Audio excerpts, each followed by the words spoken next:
Sweat all day. Lucky you. Ready to move over? At this time, it's called the July 7th, Drift West 340 School Board District move to order. No patrons or guests. Any comments? This time, can we get a motion to approve the agenda? So move. Second. All in favor? Six. Yes. Six on. This consent agenda, do we need to go through these appointments? Well, so I thought this is one of those, some of them are in consent, because the only thing that changes in them really was our athletic director's name and dates. Legislation requires you, because you'll see those coming around, you have to establish every year petty cash funds. You have to make certain appointments, like who's the federal liaison, who is the homeless designee. Those are required by statute. Those are in consent because the only thing that changes from year to year is personnel and dates. We can go through at your wish. Any of the annual appointments or any of that, but that's really up to you. Does anyone have any questions about it? Or conversation about it? Because if there's not, The same. No, I say no, because we went through all that last. I tried to put in my notes that these are just in order for us to operate financially, and especially, so we have authority by statute to operate as a district. I swear I'm turning this off. There we go. But for a school like activity funds that are student led, that have balances and accounts, by statute, we have to give them authority each year. So it's the same, except we added dates and Cole. Yeah. I get motion to approve the consent agenda. so move. Second. All in favor, 6 on.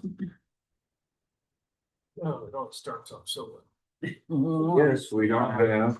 Don't chase. We don't have 1 point. We don't have building reports in building July because there's really nothing for them to report, and they're all on a lake or somewhere. Very good. Good for them. Yeah. You got anything for Keystone? Oh, yeah, I do. Yeah, like 4 handouts, guys. Oh, great. Oh, perfect. Did he? How are we coming on all the building maintenance, Brad? Everything going smooth? Up the floors and all that? Well, if you get any more high school kids to step up, I got free labor for you anytime you want. Well, you know, and so I guess part of my report would be, you know, the summer conditioning kids have been amazing. Anytime we need help moving something, 25 kids show up. I've got some thank yous here towards the end to do, but part of it is those kids, they helped haul all the cinder blocks off from Barry's. When he tore out that wall, they couldn't get a skid loader in. And they'll be moving preschool furniture here. I mean, it's just, and our summer help has been great as well. Did we post that online or did we just kind of fill it as we could? That's all volunteer. Oh, it's all volunteer. All the kids. Mm-hmm. Now, we did post for people that get paid to recruit kids that wanted a summer job. Mm-hmm. We had 4 or 5 high school kids come in and get them to them. Yeah, That's what I but was. that is every day they're showing up as soon as they get out of That's awesome. I'm glad we were able weights, to. or they don't have a school club, or we don't make them miss school type summer activities. But other than that, but we've had just a lot of volunteer work, kids Thank you. come and help out. Our motor kids were knocking it out. I did. No. We had to remind him when you're backing up, a lot of our manhole covers are taller than Shoots. the blade cutting. I've been there. But no, he's One thing that was doing great. skipped over there in consent agenda, I know there's not much to it, but the milk bids. We only have one company in northeast Kansas that delivers, but we put it out every year, and it's the same company that gives us the same, and they're pretty reasonable. It's been that way forever. And it's been about the same price. So, Okay, we got. Okay, on the board report, you can see that, they have a signed building use agreement with, the United Methodist Church in Ozaki to run the, JBLA next year, at least for that first semester. So they're in there, they're making some updates, doing some changes, and they'll be ready to go by fall. Let's see, I'm gonna skip to the next one. You guys can read through this later if you want. The evaluation summary, the number of kids that are qualifying for IEPs is growing. So Keystone always gets questions about how many are identifying or the need for an IEP versus those that do not qualify for an IEP. So this actually shows exactly what the percentage breakdown is of what exceptionalities are actually qualifying for. And each district, it'll show how many initial evaluations they did versus how many of those kiddos did not qualify for an IEP. So you can see exactly how many are going through the system and how many didn't end up qualifying after all. You can see the district breakdown. You can see we are still the biggest, but Perry is fast approaching. I just thought that was helpful and interesting because they do get those questions every year because it does seem like that number is growing. And I'm glad to have this. So Yeah. when parents do come and ask us about So that's not that. it's actually, it was surprising to me at Yeah. least what exactly people are what they're qualifying with. Yeah. I think most people would think autism would be a lot more than what it is, and it's actually not. So yep, I found it interesting anyway. The next page shows the certified new hires for next year. You can see that we have hired 2 new teachers. There's also a potential high school teacher. They're waiting a letter of intent. She is highly qualified. It would be an amazing addition to our special education program. Fingers crossed that it works out.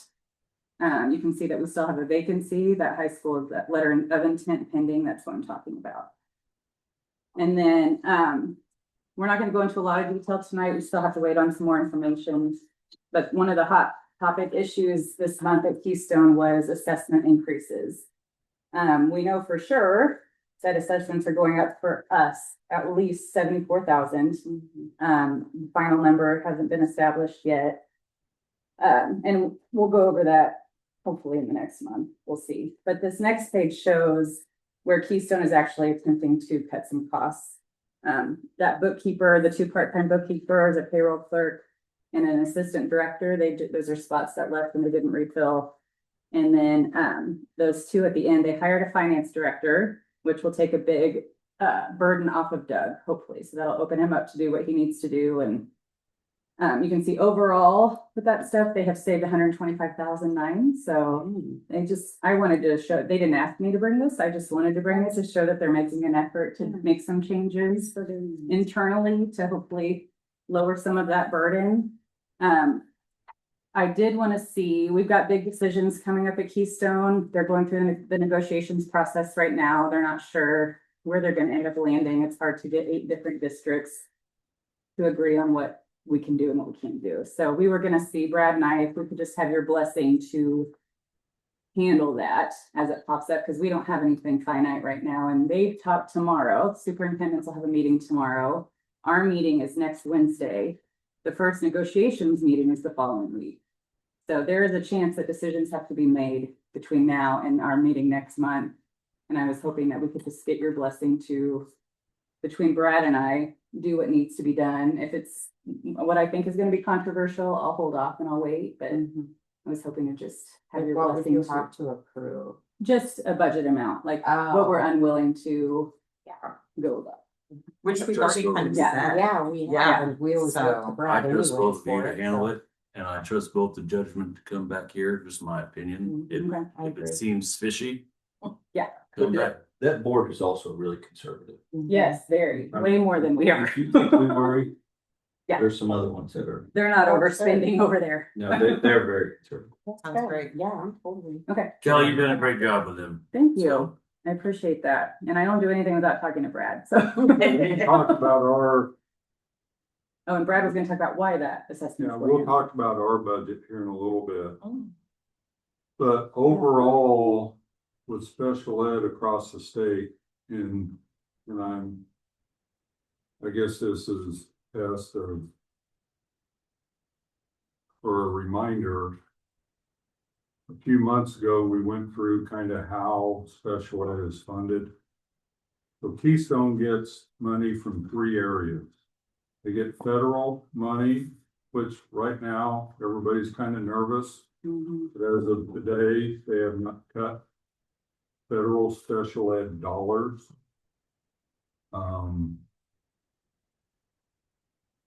So that's so far, that's one pot. The next area where the Keystone gets is state special ed money. And the legislature did not put, well, they put $10,000 in it, or excuse me, 10 million. But that didn't go very far. But the amount of money that special ed gets with the state, they put out a pot of money, and then you divide it by how many special ed teachers and paras. Well, when the state hires more, then that's that much less per teacher. So Keystone will get, they received less last year. And they will receive, because they only put 10 million more in it. It's not enough, so we're predicting to get less on it per teacher next year. And then the third area, so you got federal, state, and then it's what these 8 school districts kick in. The question is, how much are we going to have to put in, even for them to cover the cost of health insurance going up, the cost of property, the cost of steps and movement, and if there's any increase in, so that's the question. We're probably looking, and we'll talk tomorrow, for us, since we're the biggest portion, could be $70,000 to $90,000 more we will have to kick in to be a member to cover the cost of loss of state money and any kind of increases. At what point do we have to make those payments? Like when they let us know, hey, it's time, is it like a certain time frame every year that, you know, once all our funding comes in, then we can do things Well, like and that? we'll talk about it when we talk about Okay. our budget. Oh, okay. We don't, so they have, so if you remember that state money, they launder it through us. Right. I No, know I that get it. habit for the last 15 years. But it does, But they do, That's accurate. yeah, but it comes to us.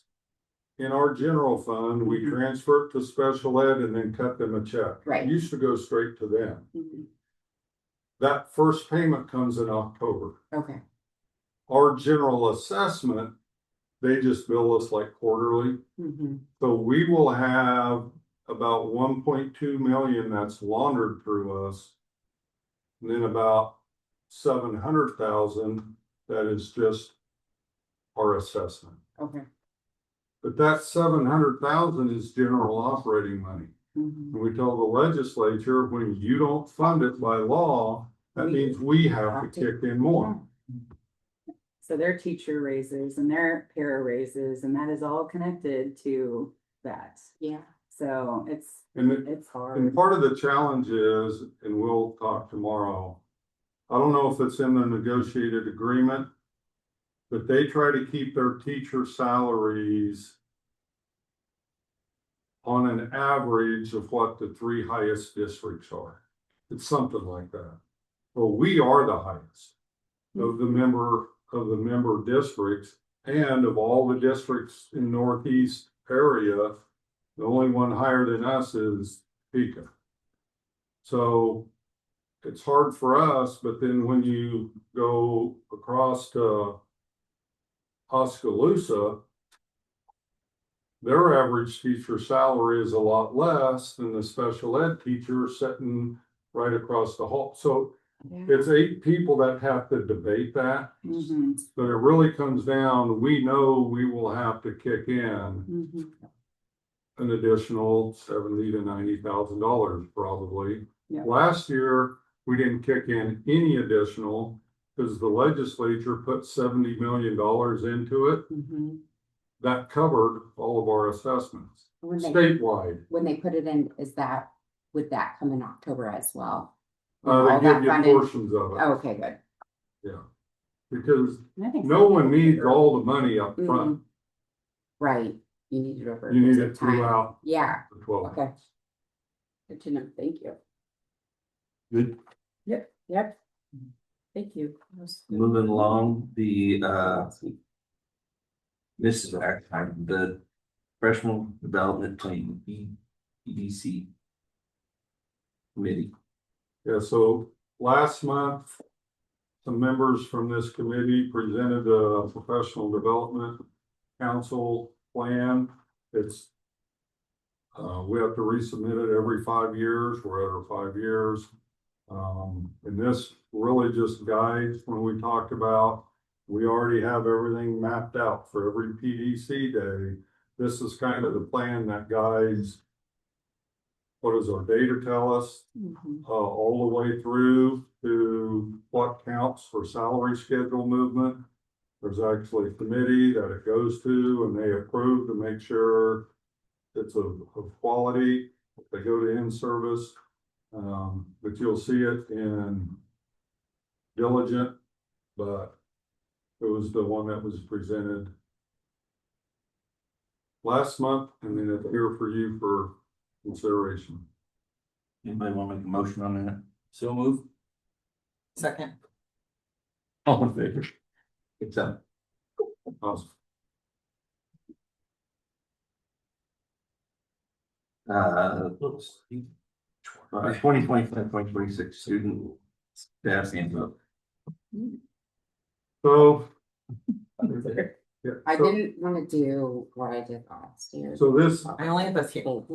so this is a receive item We don't have to do for you anything. to look at, but for each handbook, There's a some of them called it a cheat sheet, some of, but they basically said, here's what the proposed changes are from what you approved last year, if that makes sense. In your handout, I put all the cheat sheets together. Thank you for that. Yeah. So I think the last couple of years, we looked at it and then the principals were back the next. Yeah. And then we take notes, Right. we share the notes with them, and then they come back in August. It'd be nice to do this in June, Yeah. but they're just closing the year. They're trying to get, especially at the high school, they're trying to get people pre-enrolled to see how many courses. Yeah. So they actually don't finish updating these until, that's one of the last things they do when they leave in June, is to get all of the changes. Yeah, the timing does kind of stink. Does anybody have any questions for Brad? I did have just one question. I noticed on the attendance stuff, big shot there. Oh, I dug into that too. I have questions. What's that? I was confused on the attendance portion. Specifically in the elementary school student attendance. It mentions Jefferson County and it goes through all that, but then it says students with absences of more than 10 days per year will be reported to Jackson County Children's Service Office. Is that correct? That is correct. Okay. So for all of our students, this is required under the statute. I gotta think of the statute name, but it's the you have to have a place that's close enough to you where parents can go to get counseling. And we have to designate that place. The closest one is at Holton. Okay. And so when a kid reaches a certain amount by statute or truancy law, we have to report them. If they actually go and contact and do counseling, then they don't go any further than that. If they don't, then the parents can be reported to law enforcement because the law says if you're a certain age, you have to be attending some accredited public, private, whatever. It keeps parents from keeping their kids home to work and not be educated. But the one in Holton, Jackson County is our designated location. Okay, I just wanted to make sure I had that right. Thank So you. is that whole attendance policy based on the state law? Is that why it is worded that way? Is any of that Jeff West or is that all state? We pretty much mirror what state law is, because when you deviate, now, could we go fewer than 10 days? We Okay. could. I don't believe we can go further than what state law requires. Okay. The challenge is what districts consider as excused. And some districts, well, if the parent calls, well, we try to do what most districts do. You get a certain point, you've got to have a doctor's note. Otherwise, some parents will just, well, I can't get them out of bed. Well, that doesn't count. I think that is enforced differently at each building. It would be nice for us to. We are working diligently to be consistent. Yeah. Especially when you have families that have kids in multiple buildings. Where one needs a doctor's note and the other doesn't. Right. Yeah. Yes. Yeah, it's different in each building. High school is the strictest, but. It's not a bad thing. Well, Yeah. and part of the problem at the high school, the reason you've got to start having, Oh, yeah. you get to the point where, my kids, they just drive themselves to the chiropractor. Yeah, right. The younger they are, the parents are taking them, they're good at bringing and I get the call. Hello, Melanie. Yes, his appointment at the chiropractor was at 11 and it's 2:00 and he's not back. And I look on, I'm like, dude, what are you doing at home? Yeah. I'm not. Oh, I didn't know how to go back. Make a sandwich. Well, 2 hours ago. So the high school has a little more teeth because Yeah, you're dealing with kids They're driving often them. than you are the parent. And they can forge your signature. It would be nice to have it standardized, but I get it. Yeah. Anything else? I don't think so.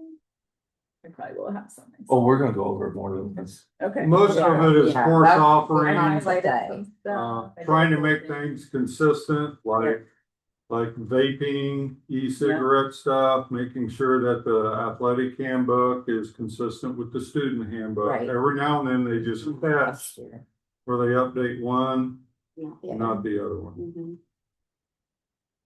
June 2025 update KSB policy. So on this one, I thought I'd walk through. There's individual policies, and then the first document is a summary of each one. This is a receive item. I'll just walk you through briefly each one and kind of what it's referring to. The first one is BBC, which is board committees. This one is required by statute that you have to adopt. But it's okay. And what they're saying is, whenever you have a subordinate committee, so if you have a subcommittee like facilities, for example, there were 3 of you that served on that. If there would have been 4, you would have had to treat it like any other, So the recommendation is, we'll adopt the language because Kansas open meetings, that means like this, you have to post the agenda when you're gonna meet. Well, we always stay away from putting 4 of you on any subcommittee. Right. So that's just the, House Bill 2134 requires that you have it, but it's okay. We just prevent having 3 of you, which I don't think you've ever done anyway. Public records, this one, again, you have to adopt because statute said you had to, but this just clarifies what fees may be charged. It really came out, when legislative post audit, and a lot of them call and ask for records. Well, it just clarifies what you can and can't charge, which there's really nothing in there that, I think there were a few places that were charging a little extra. The investment of funds, which is DFE. The only real change in this is if a bank has an issue. So we invest our funds with Denison State Bank. If Denison State Bank was not paying the interest that's set each week by the pooled investment board, we could go outside of our school district. This just puts language in place that if a bank wanted to protest what their local district or city or whatever was doing, they now have an avenue to file a complaint with the state treasurer. But it's put in statute, so you have to adopt it anyway. DFH, I included this last time. I'm not recommending we adopt this one yet because it's not required to adopt it. We still have work. This is just language around fundraising activities. We still, as a district, need to go through it and make sure it aligns with what we're doing. So DFH, we're not recommending to adopt it yet because by reading it, we are not following it. But it was brought. Most districts aren't adopting it. Yeah, well, it was brought forward because some districts said, hey, can you help us with some language? Because we got to get our arms around fundraising. Yeah. But we're not ready yet. GAACB, again, is one that's required by law. This is a new one, and it's the Employee Whistleblower Act, basically saying we can't be punitive to an employee that says the superintendent was filling his vehicle up with district gas and then I was or whatever. It's the whistleblower, but it does require that we prominently post this where employees can see it. So we'll put it next to Fuel pumps. the fuel pumps. Yes. Well, everybody will see it. IB, this is for site councils. Again, they changed some statute. All this is really doing is saying that if you appoint site council members, then they have to follow certain COMA requests. And what they're recommending is the board shouldn't appoint site council members. You just let the administrators appoint who their site council members are. They do. We already do that, but this just changes the statute that boards in small districts, it's probably a ceremonial event because the principals are the ones that are. So no issue with that one. JBC is just revised and it has to do with the enrollment of military students. That was a simple change. It's the next one that is new. and that's JBCD. You know, it's, in this one you have to adopt, but it's basically saying it puts in language and policy that if, and we're not close to a military base, and we don't have a lot of military, but Junction City, Manhattan, Wichita, a lot of those, that if someone knows that they're getting ready to be transferred or stationed somewhere, Junction City, but they're still in Virginia, the policy says you go ahead and start working with them. Don't be holding them up, you know, go ahead, and they still, once they get here, have to follow procedures, but it just makes enrollment of military students easier on the families that keep getting stationed everywhere.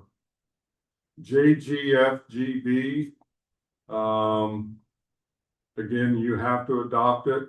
This is just supervision of medications, and really it comes down to the legislature passed the federal government and then really legislature. This really has to do with we're not allowed to dispense medications that are for gender transitioning because those are now illegal.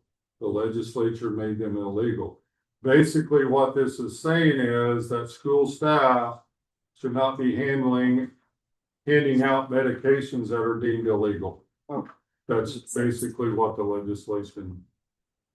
It was geared more towards higher ed, not public schools.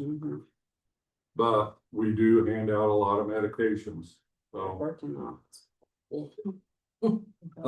student activities, JH. This is really just saying homeschool, virtual school, non-public school students that live within our district are able to participate in school-related CASA activities.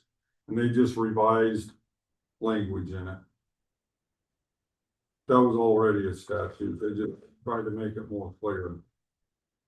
Right now, we haven't had much of an issue, but you never know. We do have, mostly they have to follow CASA guidelines. Media relations, KBC. This one basically is saying if we live stream, we have to live stream the whole meeting. We can't just live stream pieces and parts of it. Separate.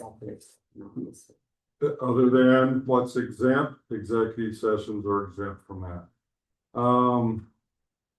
The other thing is live streaming is not required.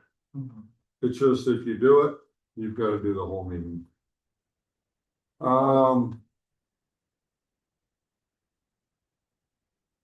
KGB, this is one, we already have this policy, it just revises it, that concealed observations, we have a policy that says a student, a patron, no one is allowed to bring a camera concealed and video a meeting, video a class, video students doing something.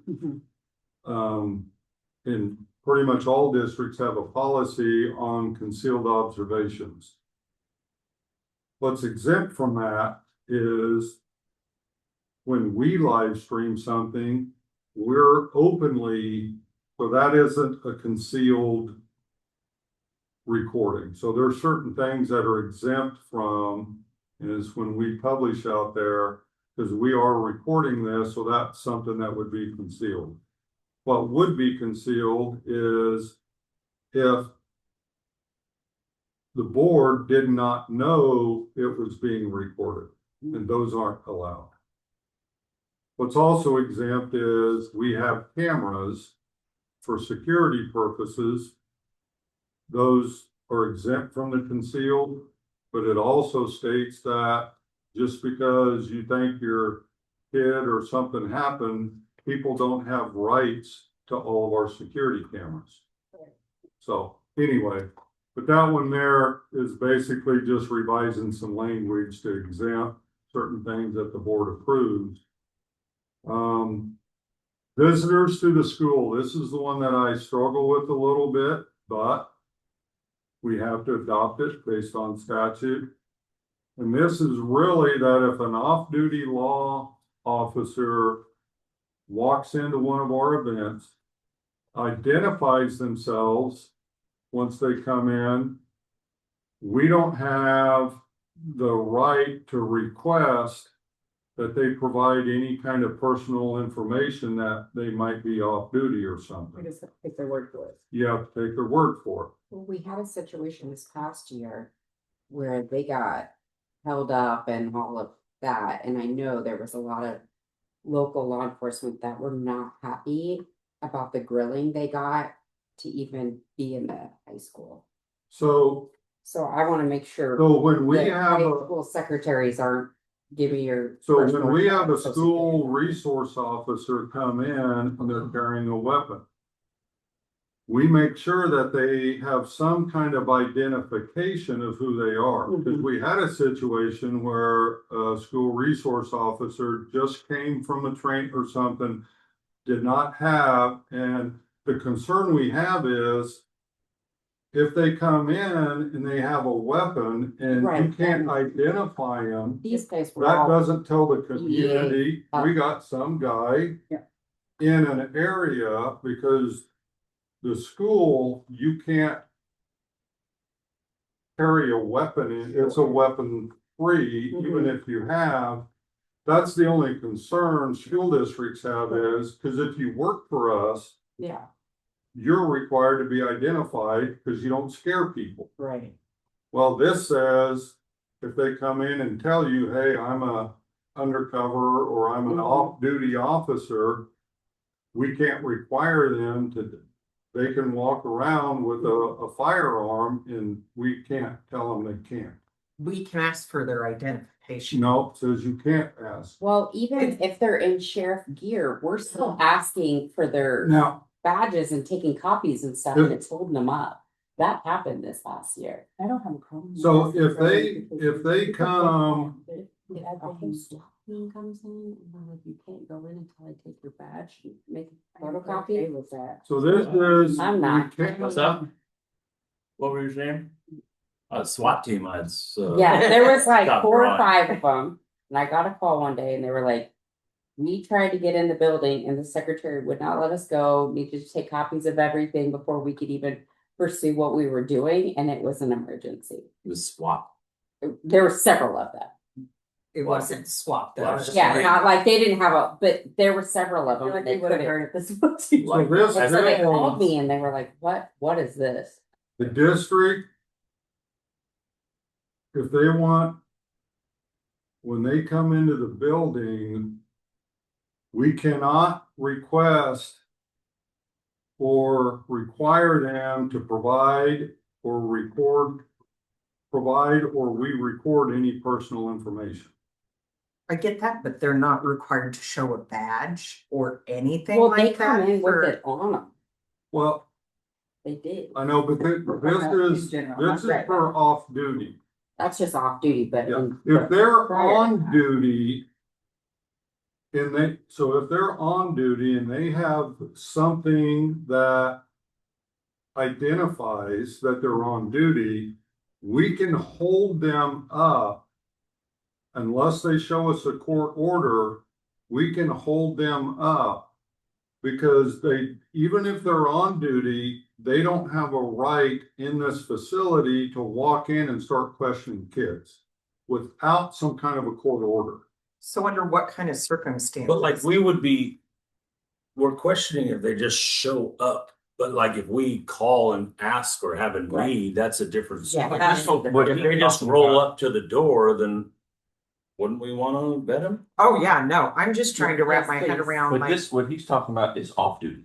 Yeah, Yeah, but when would off-duty. they, So would it there's no just be like uniform, there's attending no school badge, events? we and just take their word. Okay, for it. that's all I. Someone Yeah. comes to a basketball game. Okay, Someone comes 100%. to a concert. It's Someone very comes. scary to they're- see somebody in plain clothes with a gun in your school. It is scary. That happened Yeah. last year. It was our resource Vet 'em. officer. I didn't know who it was.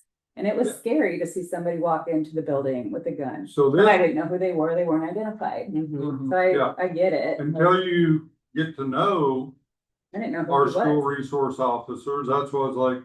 Yeah. You gotta have something, Something. if you have your sidearm, you have to have something to identify you. And he goes, he was, Yeah, he agreed. yep, I just came from Everybody I agreed. didn't even think about that. Yeah. Well, a responsible gun carrier that has the right to do it is probably They're gonna got want that. no problem. If they have a problem, like, Then yeah, we go got put it in the a car. problem. Yeah.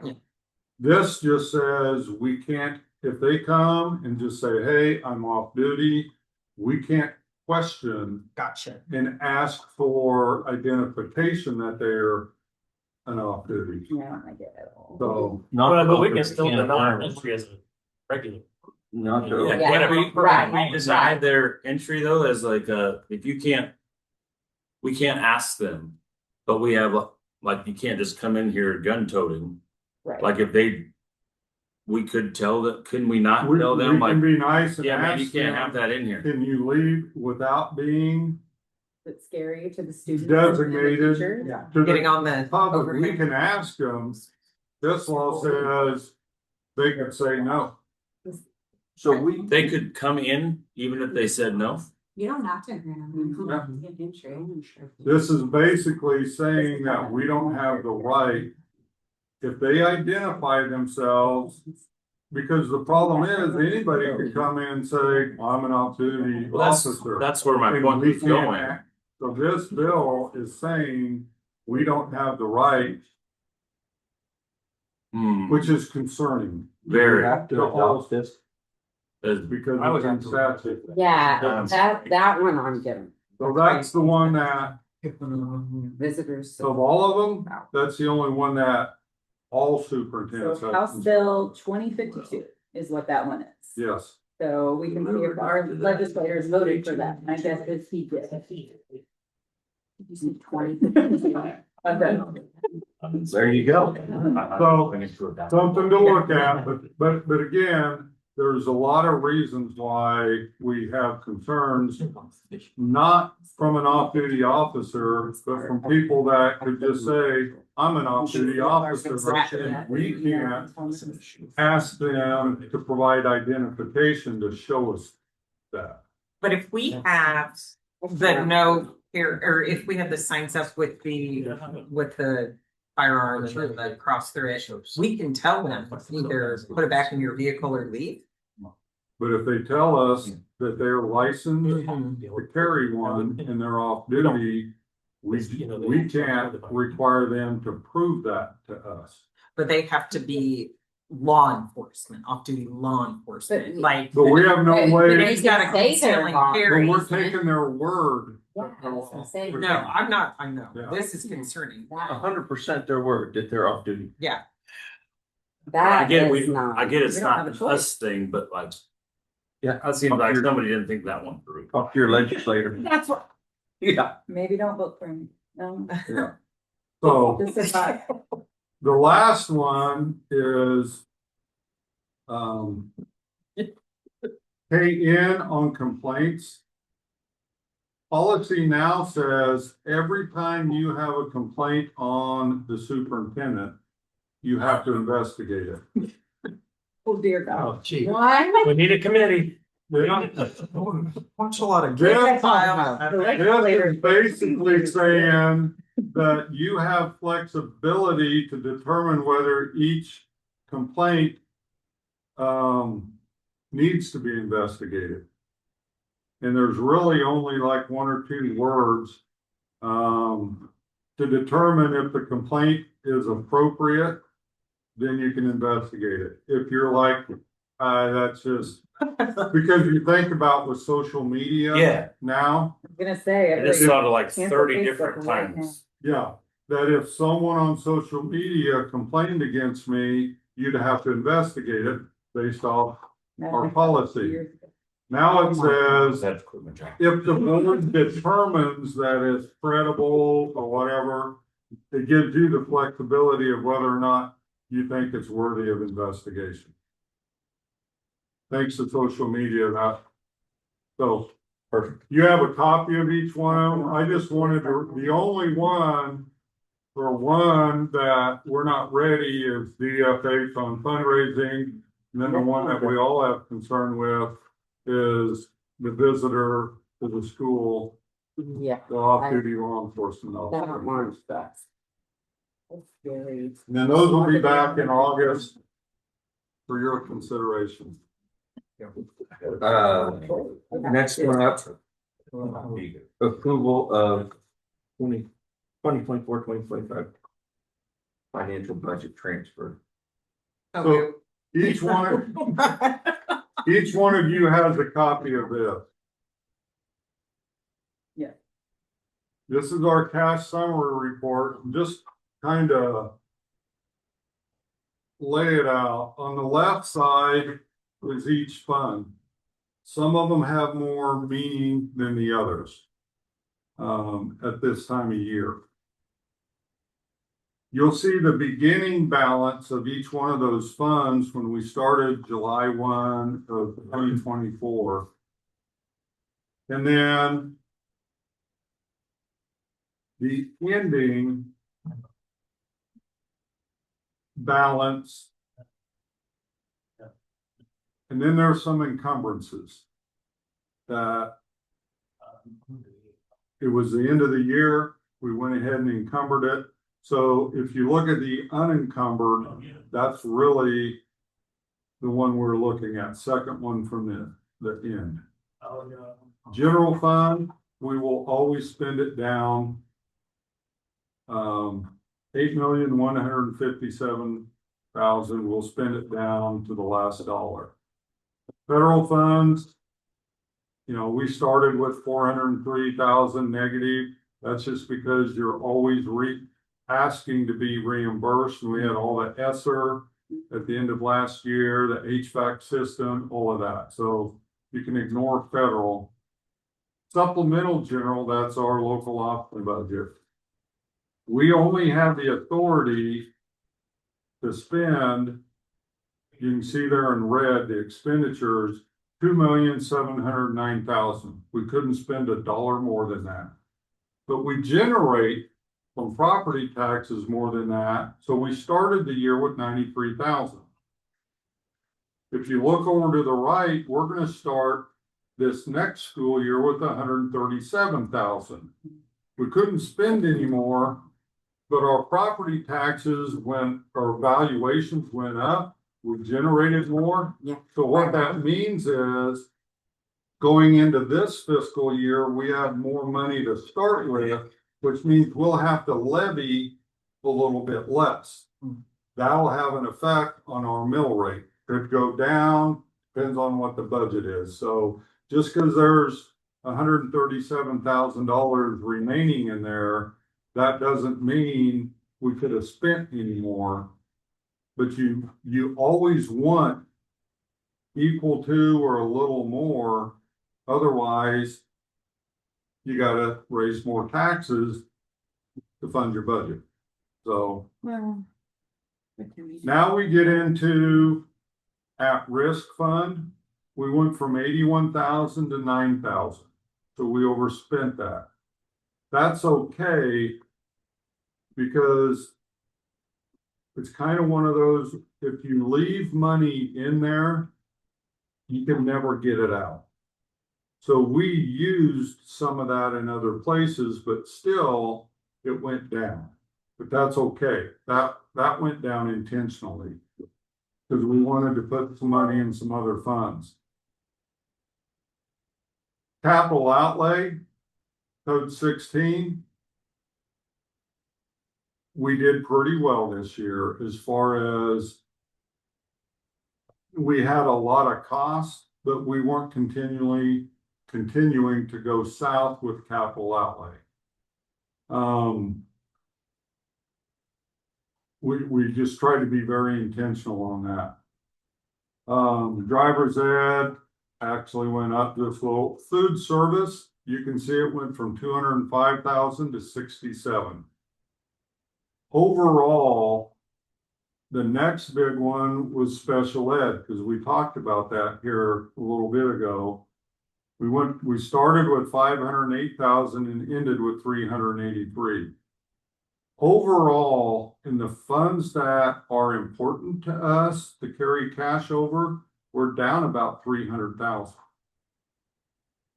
Last year, it was our contingency reserve that went down. It was our student material revolving with the textbooks, all of those things. Now it's some other funds, but it's going to take us a few years to turn around, because we're, with salaries, positions that were added, a 403B match, an employee unused leave buyback. I mean, those things are big ticket items that add up. They're all good, but we did a lot. So it will just take us a little bit, a couple years to kind of right that. The nice thing is we had some good balances to help absorb. And over the next couple years, we'll have, so it's like, well, why do you need 508,000 in special ed? Well, you don't, but we don't get the first payment till October to flow through. So we've got a front load. So you've got to have cash. I mean, when you look at like the state, by statute, they're able to carry over 7% into the next year. Now they've been carrying way more than that over the last several years. We're above that 7%, so we're okay. Things I don't include in that 7% is capital outlay. I don't include that the 673,000 in bond money that's still sitting there, because we can't use it for anything for operating. I don't include the contingency reserve. It's still nice having that 300,000. The point is, if over time you consistently spend $300,000 more than what you're bringing in, well, that's just, you don't do that at home. Right. And even though you have a good savings account, over time, you're just spending your savings. It's nice we have some good funds to get us through, but we'll just gradually have to turn that around. So, because 4 years from now, 300,000 a year eats in. So, but anyways, that's how we ended up the year. And we will continue each year. This next year, we will try to be even more aggressive. But it's hard. Again, health insurance, our property tax didn't go up like we were hoping or expecting it to. So there's some things that are going to help that. But the next item, we'll talk about this upcoming. But any questions about closing out the year? Really quick, on the middle school participation, that red, is that what wasn't collected? The 1,975 in the. No, that's encumbered. We've already encumbered some things going into next Okay, year. it wasn't like that was balances like overdue or anything like No. that. Okay, good. I was like, wow. That's not okay. There's like a liability against a bunch of that. Okay, good. This is an action item, so we need a motion to go. I will make a motion to approve the 24-25 final budget transfers as presented. It's fine. You didn't even finish it though. I did. So he says, Oh.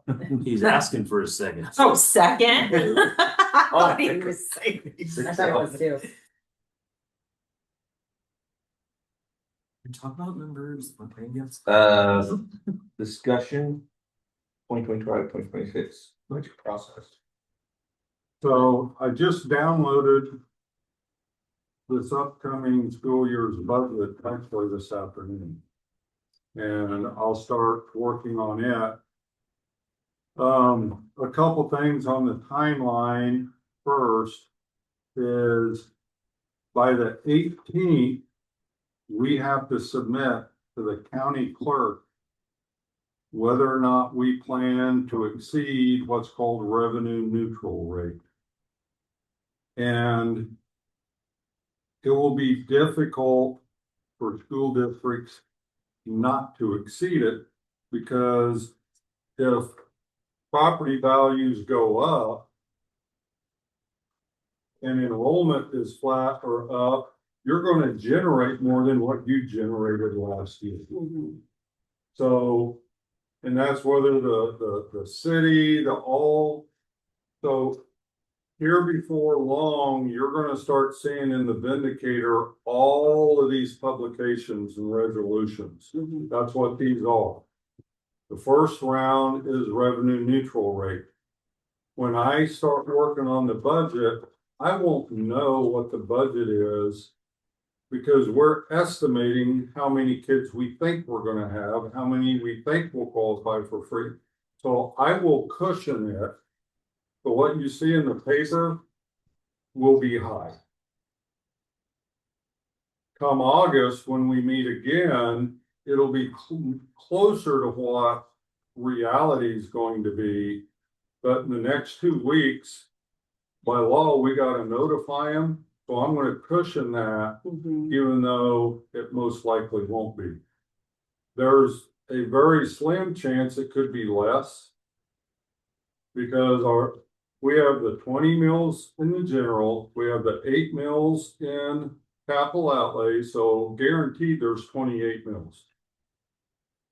It's the supplemental general fund. We carried more over into this year than we did last year, which helps keep the mill levy down, but our budget will be going up. We just don't know.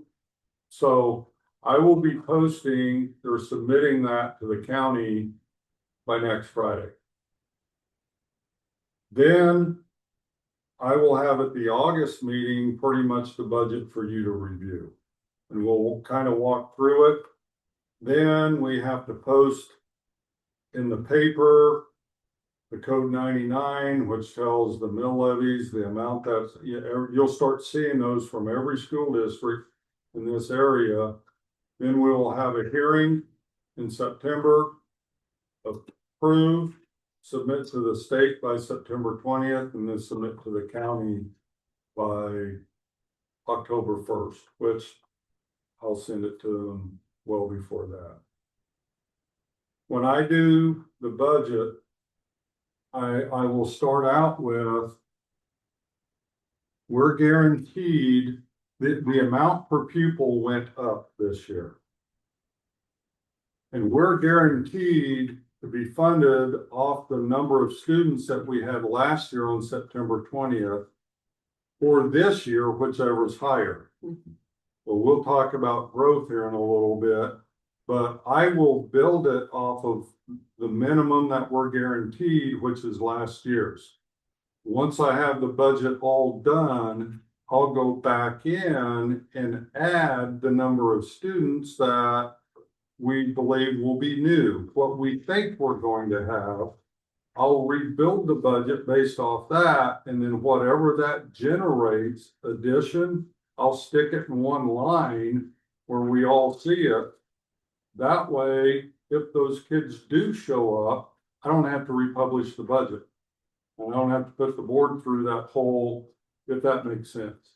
September 20th lands on a weekend this year, so would they move it to the Monday? Like kids, so the 22nd? Yes. Yeah.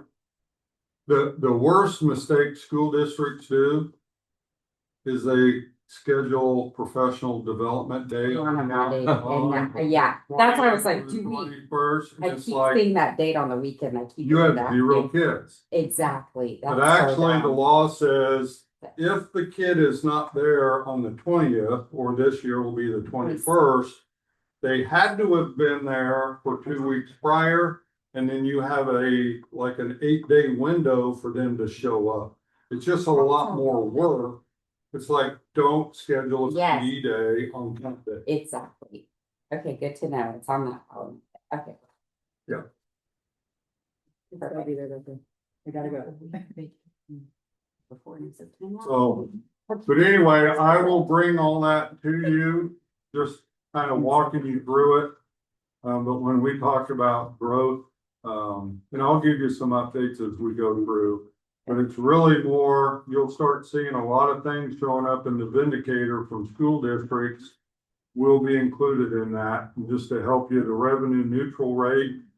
Unless you're declining in enrollment and your budget's going to be less, the chances of you not exceeding revenue neutral rate, which basically is if you levy more dollars this year than you did the last year, well, everybody is, because valuations are going up. Sure. Unless you're somewhere where valuations aren't going up. I don't know. Where does that? This is the- I don't think this anymore. That one's Westlake Road. Yeah, your enrollment drops significantly. Otherwise, the day and age of not exceeding the revenue neutral rate is probably done. Well, there was actually a bill, because it's just crazy, to exempt school districts and other certain municipalities from that legislation. But they never took it to the floor for a vote. It just creates a ton of work on the counties and schools and municipalities. Perfect. All right, next one is the district rollout discussion. So you have a handout, and I just thought I would put some questions on here to maybe some guide, some questions. And then kind of walk through a little bit of enrollment information, and then just let you have some discussion. But part of it is what's our history of student population? How large the class sizes do we desire? Kind of that teacher-student ratio. How many of our students come from out of district? We'll talk about that. What effects does that have on funding? What percent of our student population is out of district? Right now it's 16%. Do parents work within the USD 340 boundaries? I mean, either for the district or for RNS or for, they work somewhere, Mammoth, which is about 32% of our out of district students, their parents work somewhere within the district. What does the law say about accepting out of district students? How have new programs being offered at the district affect classroom space? Special ed classrooms, art and computers. What effect will the preschool have on student growth? And I just started throwing things on here. What do we believe will happen to growth in the next 5 to 10 years? If we build and maintain excellence in the district, what effect will that have on student growth? And we'll talk about that here in a little bit as well. And then I just left some space for you to jot down other questions, but this is just to start the conversation. The next page, if you look back to 92, 93, in gray, that's head count, or by head count FTE, because some kids count as a 0.5 if they're just half time. So you'll look down through there. One thing we did is you will see in 2009-10, from 92-93 down to 2009-10, those numbers are different. From the gray to the ones next to them. The reason is in 2010-11, we closed the Ozaki facility, so let's say there were 120 kids over there. In 10-11, we brought them all over to these facilities. So the white column for the non-grade, that's just comparing, well, how many kids were in Meriden? Because if you look at it and think, well, in 95, 96, we had 939 kids, yeah, but 120 of them were over at Ozaki. So if you're just looking at space, that column is looking at if they were all in this. Does that make sense? Mm-hmm. Yeah, this is good to know when people say, well, we had this many kids. Yeah, here. Well, I was- So it was the highest Yeah. that Jeff West ever had kids. Comes up all the time. That's insane. So anyway, so that's just a historical of enrollment. So then if you look at non-resident, these numbers reflect the school year we just completed, not next year. Yes. This is, if you looked at what did we have this year, it kind of gives you those pre-K, those were the kids that were up here at the high school. That's the Keystone. But out of 829.5, 684 were in district, 136 were out of district. And you can see the percent by grade level. Revenue wise, those 136 non-resident generated about 1.8 million. Because they get funded just like if they lived here. But it's about 16% of our kids live, and of the 136, about 32% of those, their parents have some connection to the district by employment. Now, we don't know what the other ones, why they chose here.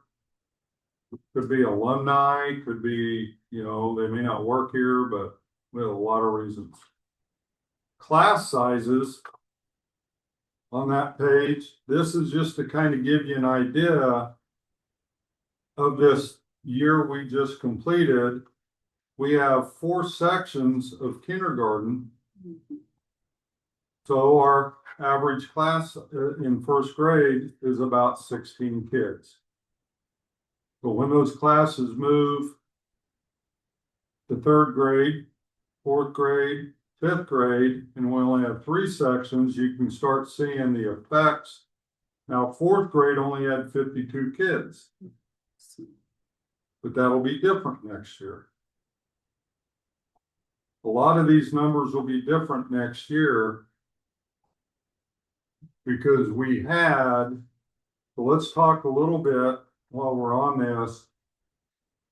The statute says you have to take an out-of-district student that applies if you have space. And so each May, the board has to approve how we go about doing that. And 5 of our classes, K through 12, have zeros because of space. The other ones, if they apply, we have to take them by law unless they are deemed a student not in good standing. So we call on every one of them and we check, do a background check. We had 1 student that we denied for not being in good standing. The rest had cleared. And so, and we can't make up, so you can't control out of district growth if you have room. Now, we always accepted out of district students. Now the law says you have to, unless they're not in good standing, and you have to be able to justify that, or you're grade level is maxed out. So we have 22 new out-of-district students So far. that this year. applied for next year and were approved because they were either in a grade that wasn't maxed out or they were in good standing. What was that number in 22? 22. Thank you. We had a third applicant this morning. Excuse me, we had another applicant this morning, which would put it to 23. Mhm. As soon as those come in, they're sent to the principal. Now, this one happens to be at kindergarten. Oh, oops.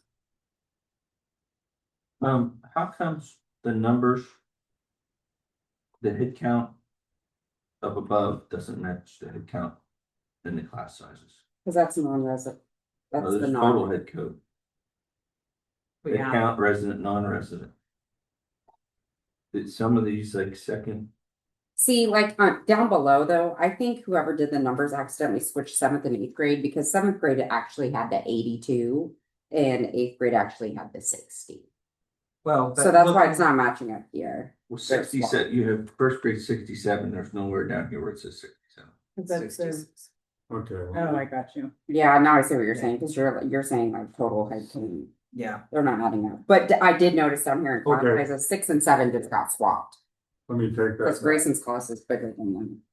The top one is this year. The bottom one is what we're predicting. Oh, okay. I was like, K this isn't through right. 8 next year. Sorry about that. Okay, that's okay. I was like, this Great. is. Yeah, Well, I saw the 82 and the 82, so I thought they got flopped. You should see my dyslexia. so when we were looking at, so next year, second grade, there's gonna be 23 kids in each of those 3 sections. Okay, now it's makes And that's why we're Okay. adding a mentor teacher. Right. Or Yes, Yes, that'll be very what are we calling them? I forget. a, Pilot program. right. But Yeah, she's it like, is is she an aid to them? no, Like, she is a teacher, Training. resident, teacher apprenticeship program. okay.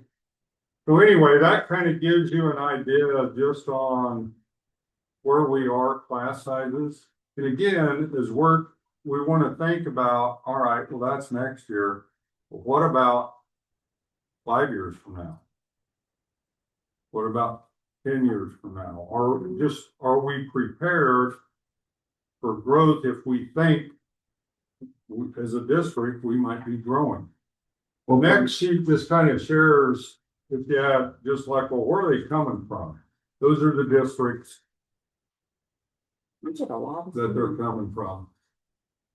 did a lot of That's what I thought it would look like. I mean, Seaman, huge. but when you look at our district boundaries, you don't have to go very That far was they're west so close to us. and you're in Seaman. Mhm. Valley Falls. too, very. I'll also say though that several, 5, maybe 6 of those 22 have employees that teach here. They're So now they're yeah. bringing their kids. What school? Yeah, Well, just of the, Oh, when I said okay. 22 of our they're brought in. new because of that. non-resident, like Jeff Schwinn. Yeah, I was gonna say, he has 3 he's bringing, yeah. Yeah, he's got 3. Now, he works here, so your kids get to come here. But his house is just right into the Seaman district Mhm. because they couldn't find one. So that just gives you kind of an idea on where they're coming from.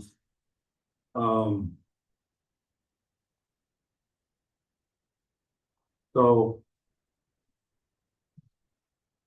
Before we move on real quick, because you guys brought it up, as we look at this and you guys mentioned the conversation that's always brought up about, and I bring it up all the time, like we used to have a lot more students here. I realized that there was a long time the Ozaki building was there, but if you look at 10, 11, 11 and 12, 12 and 13, 13, 14, we're 892, 882, 885, 886. Those 4 years, no Ozaki building. 66.8 is the number for FTE if we take the principals and superintendent on. So we're at 62, 58.8, 57.8, 57.8. 2024-25, take the superintendent and 3 principals out, we're at 71.5 with 843. So when you have that conversation, it is ignore the Ozaki building. Ignore, throw it out. Start from 2010 and 2011 on. Yeah, that's When valid. you needed to justify why we need support for building, we have more staff significantly with fewer students, and that's our thing. That's Jeff West's thing. That's what we want to. That's what we want to keep. So when you hear those conversations, just remember those little details right there. Every piece of. Every year after Ozaki went down, especially the first 4 or 5, enrollment was still significantly higher than it is now, with 10 fewer staff members in 50 those more buildings. kids into our buildings. Yeah. The quality of what we're providing here and the student teacher ratio is what makes Jeff West awesome. Well, one thing to add to that too, and we'll just use elementary as an example. Probably in the last, and Wes could tell you, but when Wes was teaching in there, but we went from 1 special ed classroom to 3. Art went from a cart to a classroom. Music went from it to a classroom. Computer to, so, there's probably 5, at least 4 classrooms that were used for instruction. There's still instruction, but it's art instruction. It's special ed instruction. It's, so we have more special ed classrooms in all of our buildings than we did 10 years ago. Just kind of what you said, we have a higher percent of our population that are receiving special education services. So we have to carve out, so we don't have, if we wanted to go to a 4th section, or we wanted to add another whatever, we don't have. So Speaking of, is the basement classroom coming up now that we have those open yes, from kneecap? Okay, Yes. good. Okay. Yay, she's Good. coming upstairs. That's what I was gonna say. well, she had volunteered to So we stay could down have, there I again know. if we could have, Mhm. but we didn't have the resources to. Yeah, so don't bring them up. But last point, and I'll leave it alone, but just because you guys mentioned that you hear about this all the time, but if you look at 2010, 2011, with enrollment of 892, no Ozaki building, Yeah. to enrollment of 843 now, that is a difference of, I just used $5,000 per student. It's more than that. That's $250,000 difference of operating money that we don't have, but we have increased staff to provide value. So when the conversation comes up, now you have an idea, like our enrollment does not justify what we have here.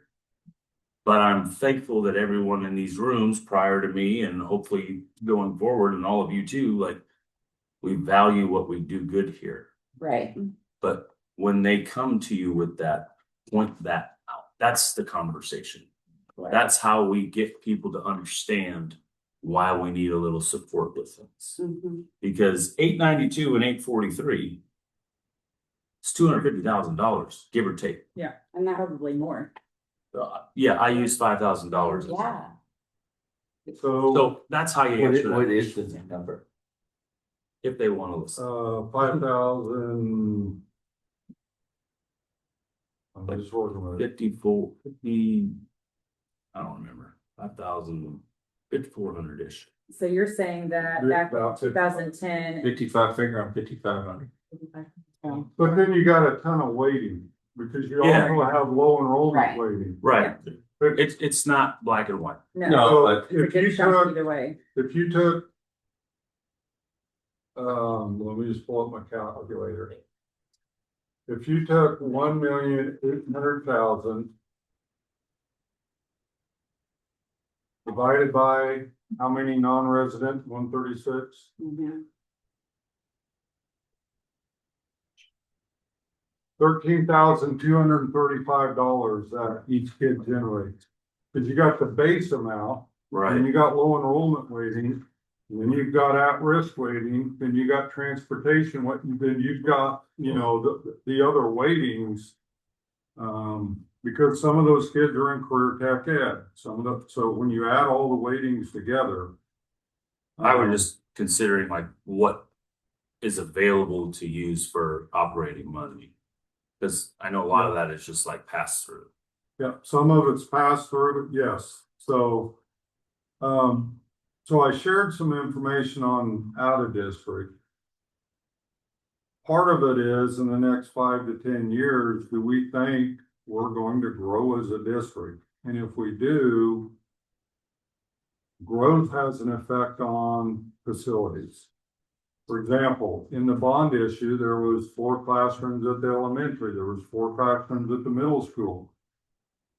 But we never really had a conversation about growth. Do I think we're going to need space someday? Probably. How much? 2 classrooms?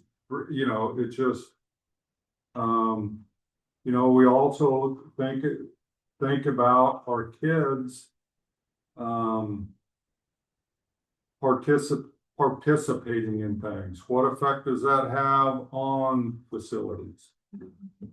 Busting at the seams with, I think with, and this is just from living here.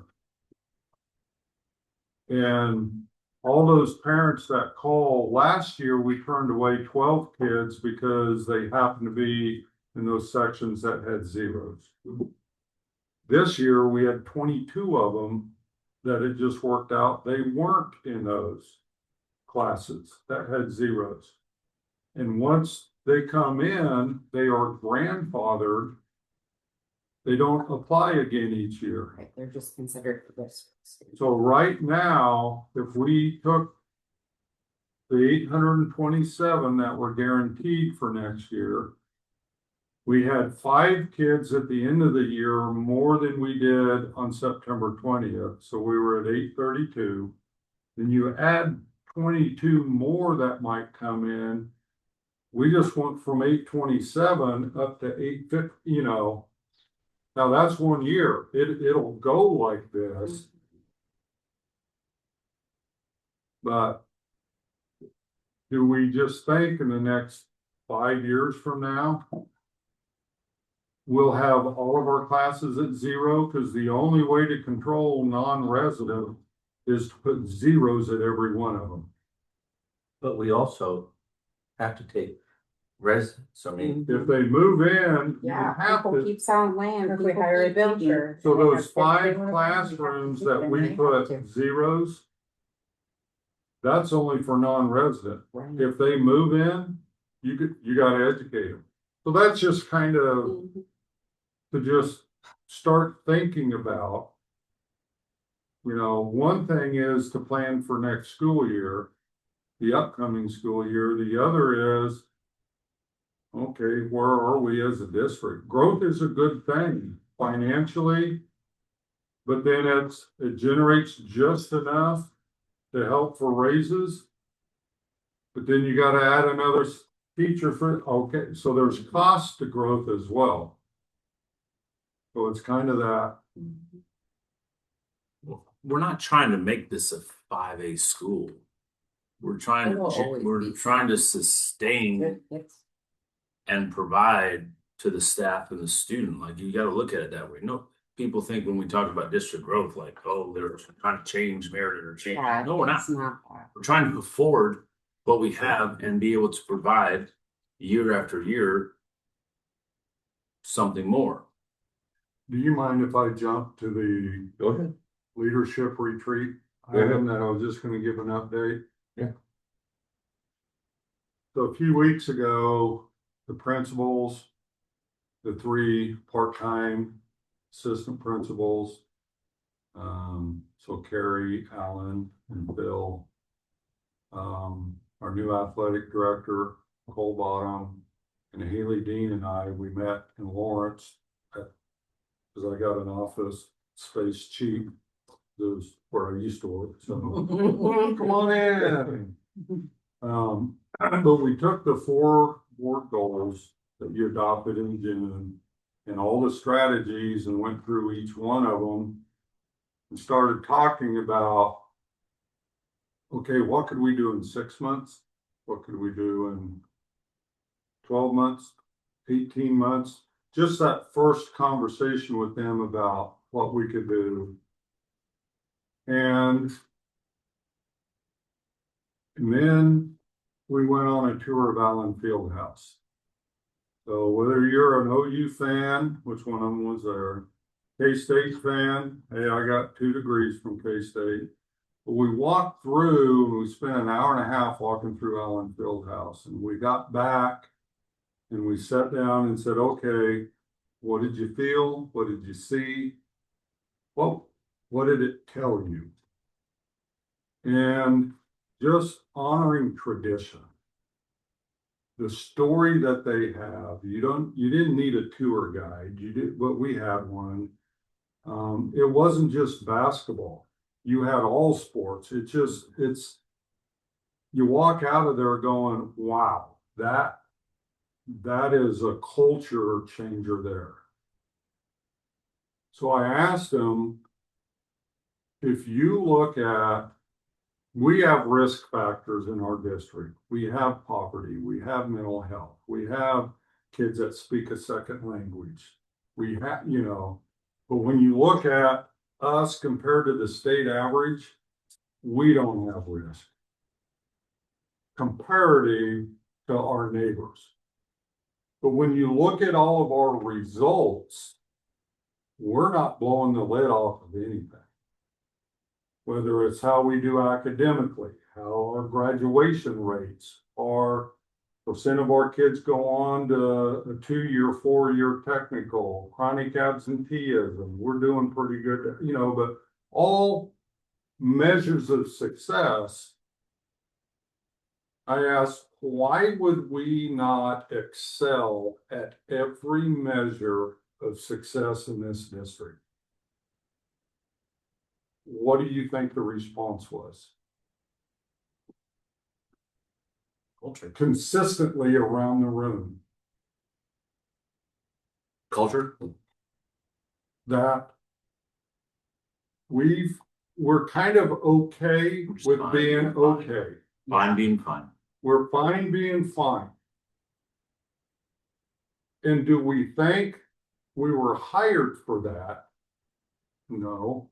And we're not here over a 2-year period or a 3-year period or a 5-year period, or it's just, we've kind of got this okay with okay. I don't think our parents, they don't know anything different unless their kids went somewhere. We do so much so well, but we're really good. But what if we excelled at every measure? That will probably have more of an effect on growth than anything else. So we just got to think about, Keeps people from leaving.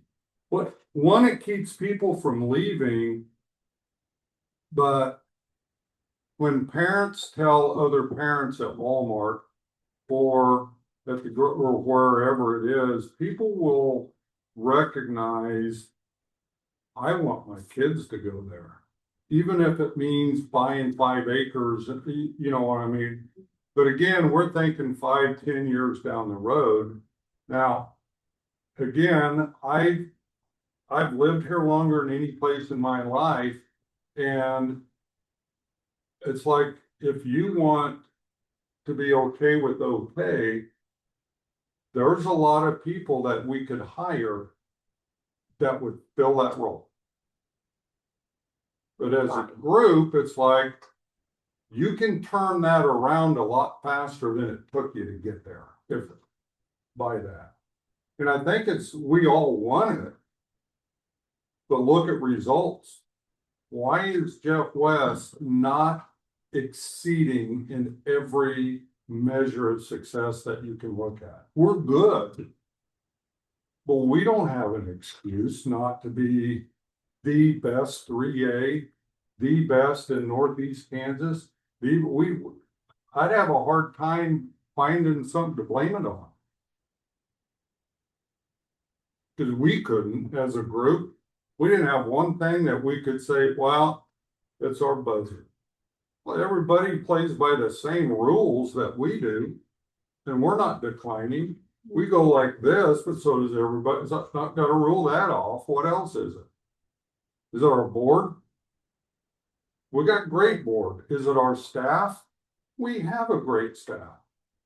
We just gotta believe that okay's not okay. But you can turn that a lot faster.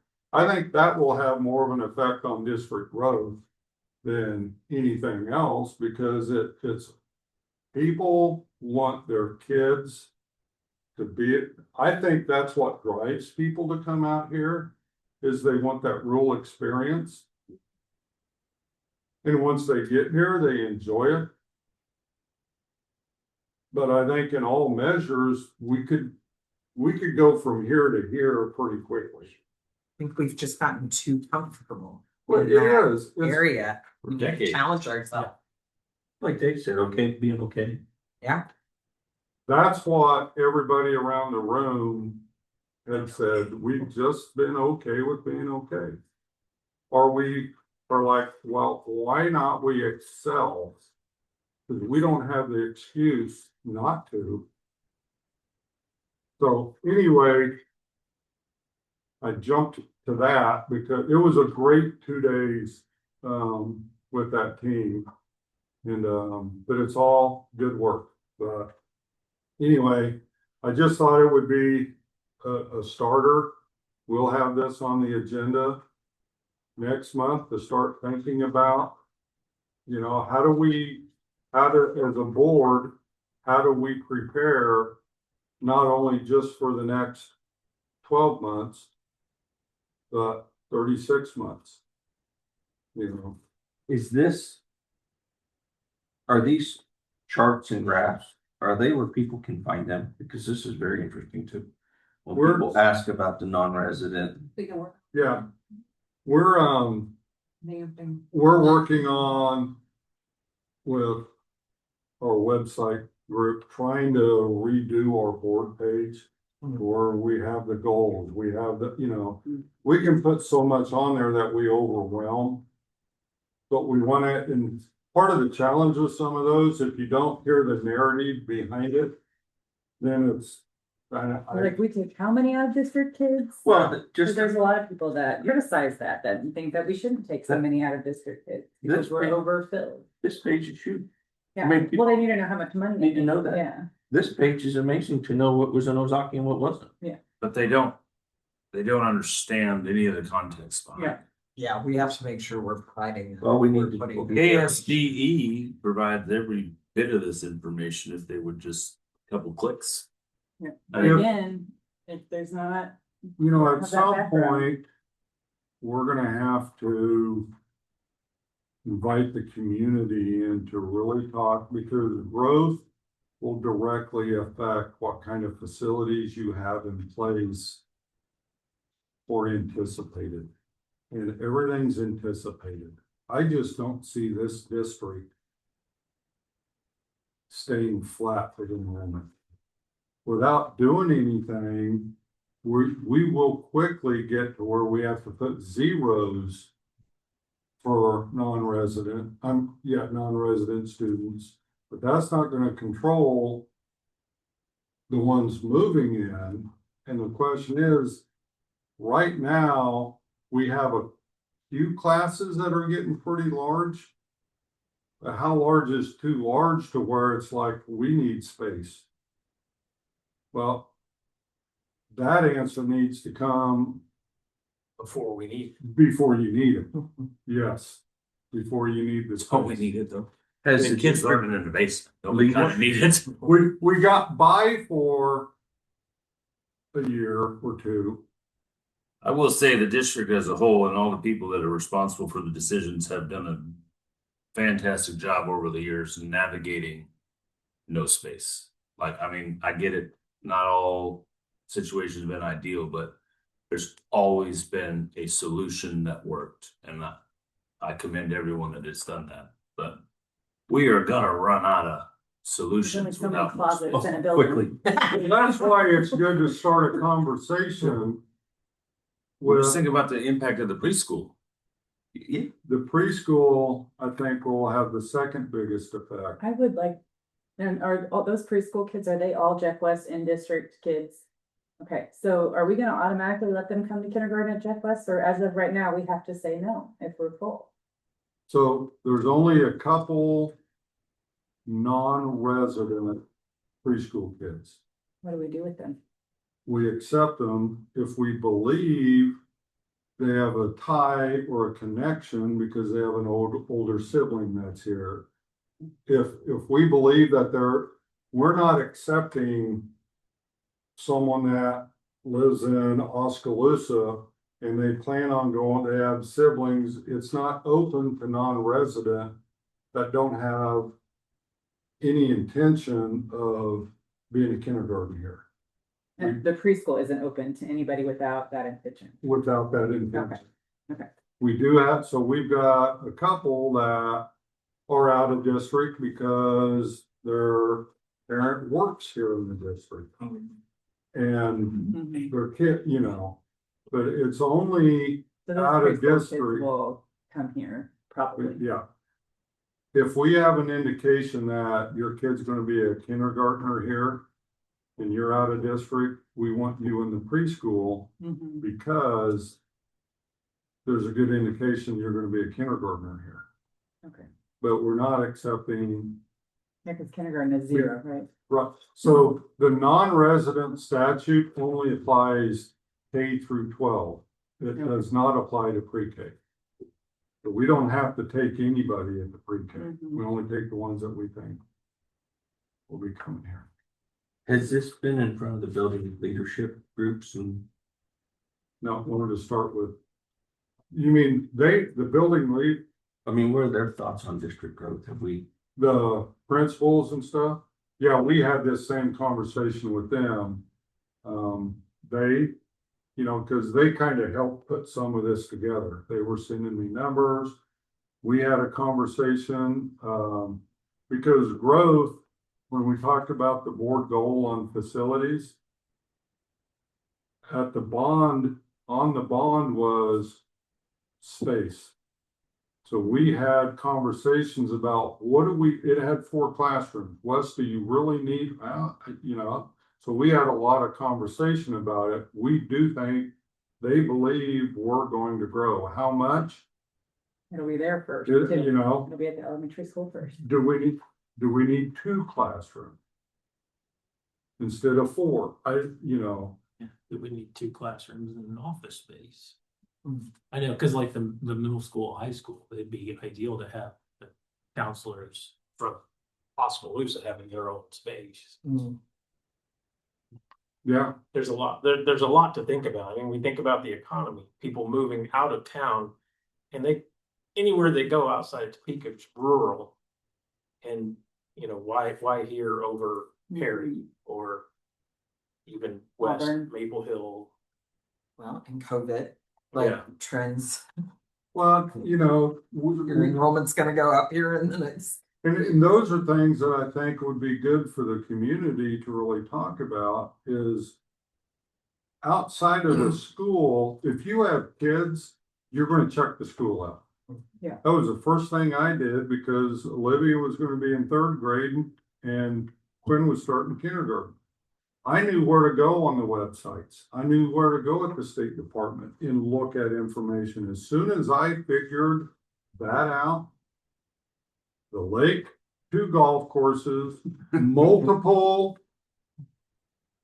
you know, housing development, you had choice, and, you know, and it was unique and it was So And you're 20 minutes and you're in town. in Anywhere. 20 minutes, Mhm. You're really close to it.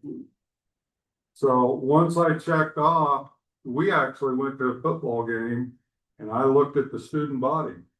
And I was like, that's the kind of student body I want my kids to grow up. I didn't want, large. Seaman, Shawnee Heights, they were too large for Julie and I because we've always been in room. It'll be a good discussion. I guess we got nothing else, we skipped over. Student activity fees discussion. Well, this one, I shared some information, Last year, the board reduced that. It's around, our numbers were down 10,000. When I looked at and played some scenarios, you can quickly get $8,000 to $9,000 when you add, 100 kids at $60. So it's not the whole student body, that's 6,000. Then you got middle school and you got, it's, and I know for some it's babysitting cheap for a year pass. Drop the kid off and we're going out to dinner. That's okay. But anyway, it does have an effect on, because that directly goes into officials, uniforms, all of that.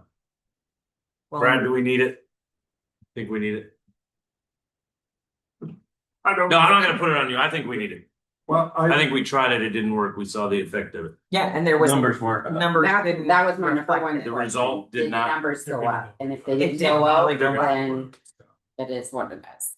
If we're all. How long you want to talk about it? No, I don't. I'm with I you. just wanna say We I need don't it. like it. but It I didn't agree work. that we need it. I don't love it either. I hate it. I was all for it, but it didn't. 100%. Also, It It didn't didn't change. get on the Individuals and businesses could still donate a night if they so want for a homecoming game or for. I will be happy to stay part of that movement. That's, if- I if think it's there's a required. lot of generous individuals that would happily do something like that from time to time.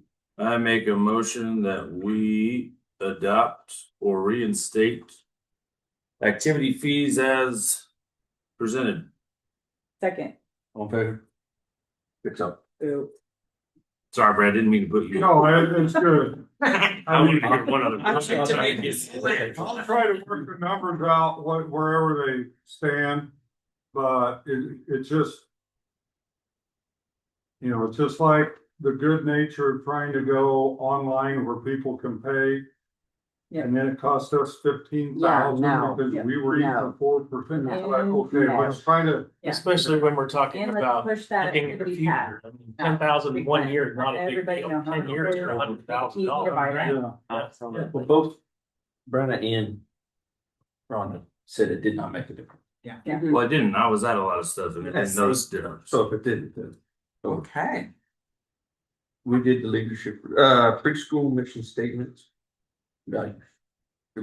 So you'll see on there, Mhm. the preschool teachers in West worked on, they really want to start out with parents messaging, here's what our mission, here's what our values. And now this is a receive item, because I wanted you to be able to think about it. I know we have some editing. Don't look at me. I can't. I mean, I did find a couple of That ads, Aaron- but we don't need to bring them up now. I'm just saying. like, I don't we do had a the couple word of edits. thing. Me neither. Did you have some edits that you? I did, well, in the mission, creates a foundation of pre-academic, that needs a hyphen. And then, in the vision, second line, research-based best practices, not researched, right? Yes, yeah, you're right. Good Just job. like, that was that. Like, No. This is why I was elected, right? You're doing your job. Get it. I guess. Anybody got anything else? No, No, I like no, that. I liked it. I Yeah. did like it. Uh, Yeah, no action. No. No action? Nope. Mm-mm. Secretary update, Jeff West Preschool. So I just wanted to, I know I put some stuff in the Friday report, but trying to get prepared. We're at 44 kids right now for the preschool. That's good. It takes about 54 to 55. To where I think we're going to, I don't want to say break even, but to start to really, and I think good chance we could still get some more. But potentially, if you look at our kindergartners and first graders, we could have 100+ kids in that building. To start out with though, one thing that we can save on is to move Erin over there to be the front face. She'll still do all the duties she's doing now. I mean, she probably is tired of me every time I walk by. Okay, we'll have to schedule our conversations, which we can do. I'll be over there a couple days a week checking in. So will Wes, so will Phil. Probably save more.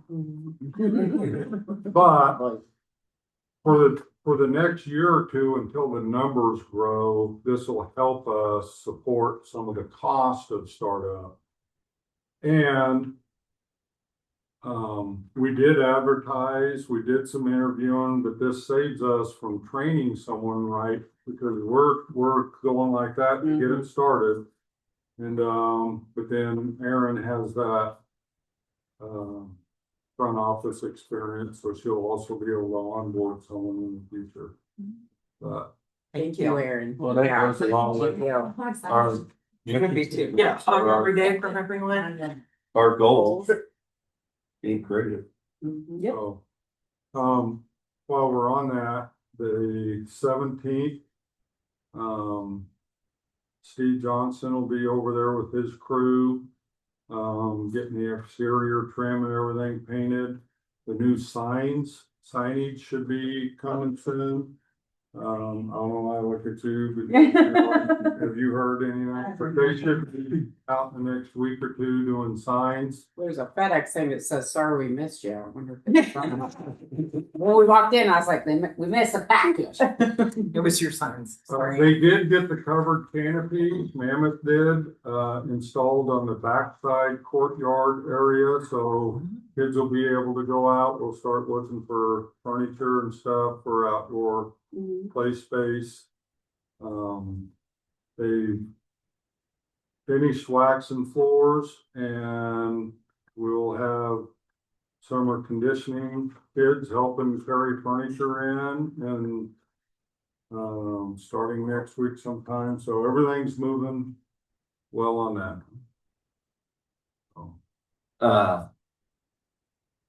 September 1 Labor Day board meeting. This September 8th. Yeah. Anybody got a problem with that?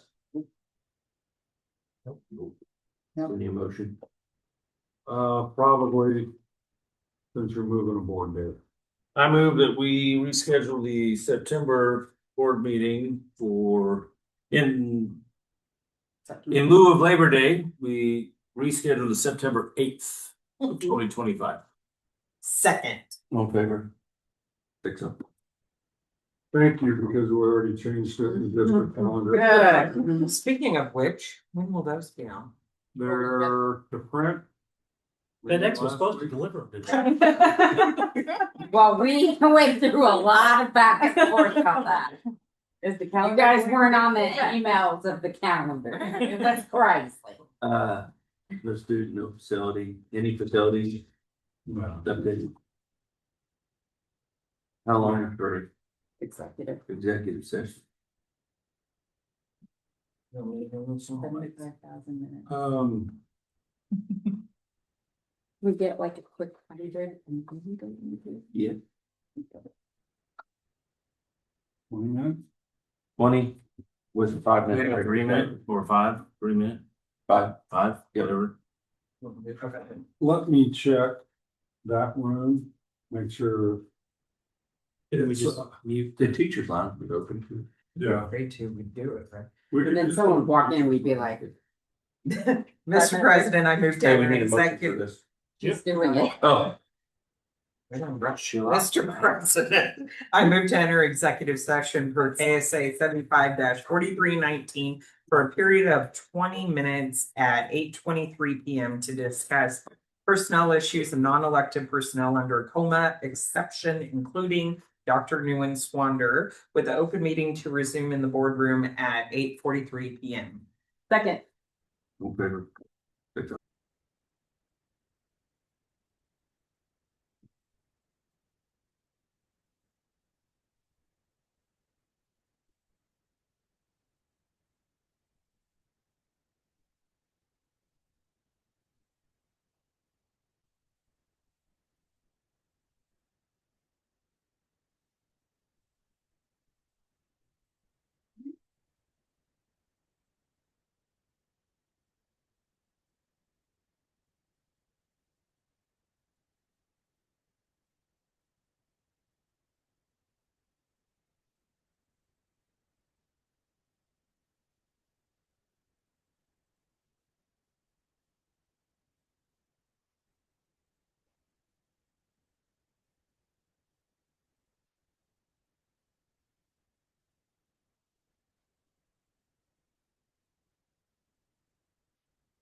Yeah, for sure.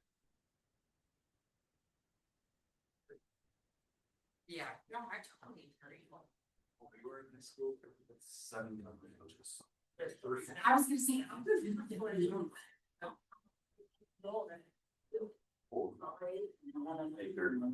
Like Cyber, Esser, Gross. There's. No. I thought we had 7. No, we did. I can't forget who it was. But we still only once. No one said it's been our thing. It's not that. Yeah, it is. Start popping my gum.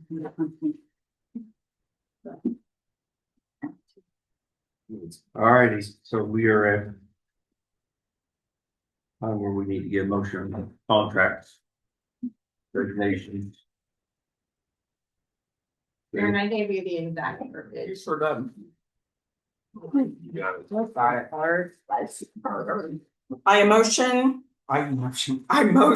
to approve the contracts for Kayla Gardner as West Steppers coach, Lacey Brocksterman and Ashley Richmeyer as Jeff West preschool aides, Nathan Colson as the esports coach, and Allison Folger as the high school ELA teacher. Second. All in favor? 7-0. 6-0. 6-0. Derek thought he wanted it.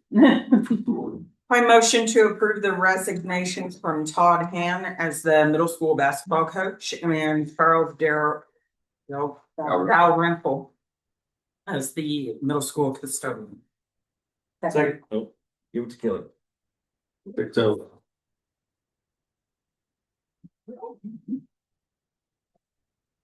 Do we have any motion for the new addition? I make a motion that we approve the new addition to the high school football staff for 25-26 season. Second. In favor? 5-0. 5-1. Or 5-1. Sorry. It's not good. You are bad at time. I wonder.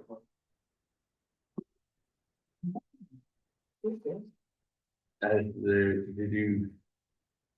I just have a few things to report on. Yep.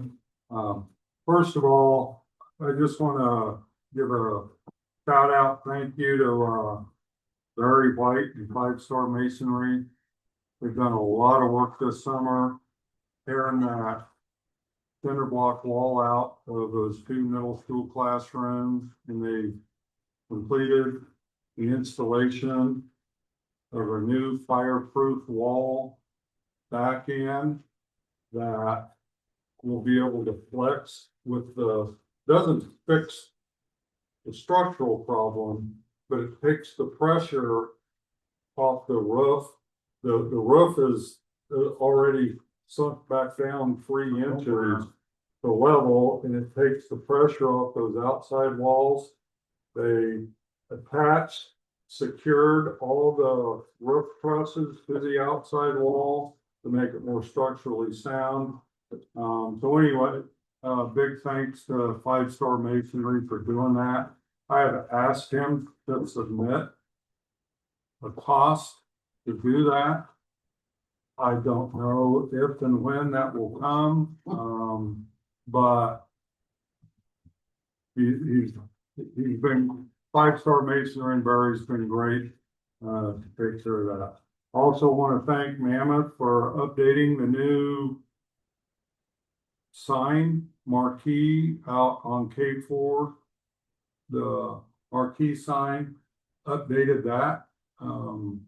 It's a sharp, looks really nice. It's nice to see it say different things each day. Or each week. Well, this was just the, Well, I know, but the sign is, my eyes go back to it now because it's not scrolling The same things. back to school from a year before. oh, okay. And it's been that way for a long time. I'm just saying the sign is getting used the way that it was intended. Couple more updates since the agenda went out. We are looking at the BoAg building, the HVAC system. Is going to need severely upgraded. Yeah. So we're getting bids on that. There's actually, to the point where it might not have been safe circulating for the kids, but Tim's working on update bids for replacement of the BoE HVAC system. Health Insurance Committee. We will be meeting again tomorrow afternoon with the committee members. We have a company that works with districts on the educational side of it, help navigate and all that. We've met once with the committee. We're meeting again tomorrow afternoon to provide them some updates. We're probably, depending on that meeting, if that group decides, hey, here's kind of where we're at, here's what the market looks like.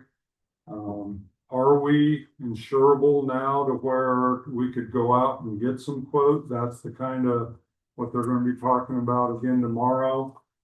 If that group decides, let's go out to market and see what's out there. This group will go out, start looking for some of that to try to bring it back in early August. So that group is a meeting, but we're meeting again tomorrow. I've never learned more in one of these meetings than I did that day. Yeah, I don't know if you have it. Believe some of we're in good hands with this group. Wouldn't you agree? Yeah. I mean, I had 4 pages of notes with no drawings. Yeah, wow. I learned so. Well, I mean, no drawing. Like Wow. stuff that you wouldn't even think to ask questions about. And their sole purpose is to, like, I mean, we could talk forever. That was one of the most informative meetings in my almost 10 years Wow. on the board, that 2-hour session. Well, and what we didn't want is like Aetna, Blue Cross, someone coming in trying to sell us No. something. They will facilitate whatever the group wants, even if it's stay where you're at. Mhm. But it's balancing benefits and the cost of those benefits. They don't care who we use. They're trying to advocate for us for the best product for our staff and our budget. Awesome. And they've made it clear, like, maybe that answer is right where you're at. It could be, honestly. So it's USI, United something here, but what they would end up doing in the end, if you chose something, they could then be your broker of whatever it is that you want. But that's up to you, and their thing is you choose. Now, we're paying for them to educate and facilitate the whole thing, but in the end, it's really up to the committee to bring something to this board. So, but it is but we meet again tomorrow at 3:30. After the superintendent's Keystone meeting where we're discussing Should be a budget fun one. numbers. Aaron will be sending to you a superintendent evaluation. I'm to be done twice a year. Well, we're quickly getting into, so we will get that to you, so then you can get to your board president. Are we able to do it electronically? Is there any? Do we have it? Oh, Last year, I can make it like 6 months ago. There were 2 options and it was really I confusing which screwed one up to one of use. those for tonight. We'll work I've on that. reviewed them for 8 years and they never come back the same. Awesome. If not, it might still be the, Maybe the next. When are we actually gonna change it? We say we're gonna do it every 6 months and we Next never do it. Next time for sure. we'll work on that. Check. I've It been is on the true, board we've that we were gonna change it. Just to have on your radar, August 12th, we're going to plan, that is the night, and we'll send this out. But that is the night that's scheduled for the preschool parent meet and greet. I already have it on my thing. It's special for ribbon So cutting. day I is just want to remind you, we'll send out information, but we just call a special meeting, go outside, have the ribbon, Is it? welcome the parents with a ribbon cutting. That'll be the shortest special meeting, one of the shortest special meetings that you've had. An evening thing, I assume. Yeah, I'll put on- it starts Yeah. at 5, so we'd call it together at like 4:45 That's what I got. and then go out. So we can cut the ribbon. Aaron, anything, back to school back? Oh, I will email you all your individual to-dos.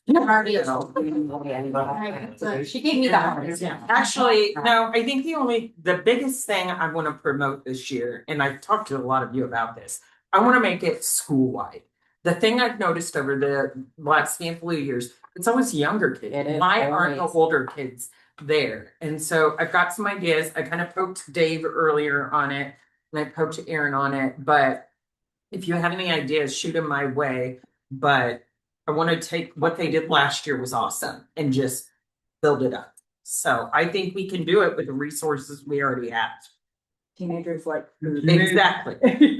So if we need to do things, We have a really cool gift to get too. for like hamburgers and hot dogs and things like that, let us know because we'll run all of that through the, not food service, Well, through the, right, through the district. the district. Yeah, and you and I can meet and just, and Sounds maybe good. Aaron too, and just any. Maybe I just need to handle the get over order. here a couple hours sooner, we can start a little earlier. Get ahead of it this time. Well, Well, I We- really like You guys how you guys did- feel about just doing a big old hot dog. But I got to pay there now. Oh, shoot. Well, that thing was a beast. It was a beast. That was the first time it was used got too. one. Uh-huh. It just had got delivered. Good one. We had to learn. When is the school calendar coming out? Does anybody remember? They only just submitted it last week. Yeah. It's always last July. week, it just- It's usually like the first week of August is when they start, like, They but if you, normally- but if you have a PO box. The regular normally here to sit around and- Okay. Aaron, will you let us know when they're at your office? Yeah. Because I didn't. get They one always last have year. a stockpile of them at the post office too. I think they don't go to the PO box. I always get mine in the Or mail, just like, maybe a not mail me. person thing. Do you have anything else? No. Anybody got anything else? No. Me, sure. Thank you. Thank you. Otherwise, it's a-